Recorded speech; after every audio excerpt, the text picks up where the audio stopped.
नमस्कार, मैं हूं आरजू अंसारी और आप देख रहे हैं राष्ट्रीय जगत विजन न्यूज। राजधानी रायपुर में आज से पुलिस कमिश्नरेट प्रणाली लागू हो गई है।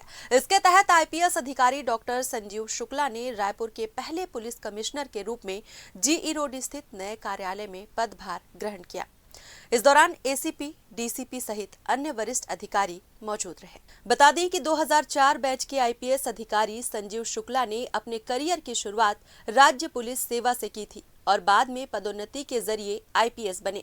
अपने सेवा काल के दौरान संजीव शुक्ला दुर्ग जिले में लगभग 7 वर्षों तक अतिरिक्त पुलिस अधीक्षक के रूप में पदस्थ रहे। उन्हें उत्कृष्ट और विशिष्ट सेवाओं के लिए राष्ट्रपति द्वारा सम्मानित भी किया जा चुका है।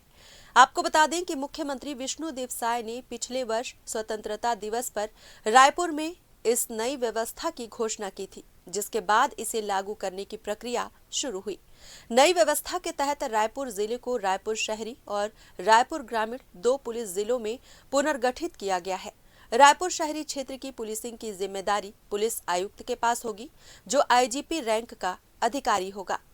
ACP, additional DCP, DCP, CP, कई सुपरविजन लेवल पे अधिकारी पदस्थ हैं। तो मुझे लगता है कि सुपरवाइजरी का जो पर्यवेक्षण का कार्य है वो और अच्छा होगा, और जितना अच्छा पर्यवेक्षण होगा, जितना अच्छा सुपरविजन होगा, पुलिसिंग का इम्पैक्ट उतना ज्यादा फील्ड पे देखने को मिलेगा। IBC 24 से बातचीत। फिलहाल इस खबर में बस इतना ही। देश प्रदेश की खबरों से अपडेटेड रहने के लिए हमारे चैनल को सब्सक्राइब करें और नए खबरों के नोटिफिकेशन के लिए बेल आइकॉन जरूर दबाएं। नमस्कार।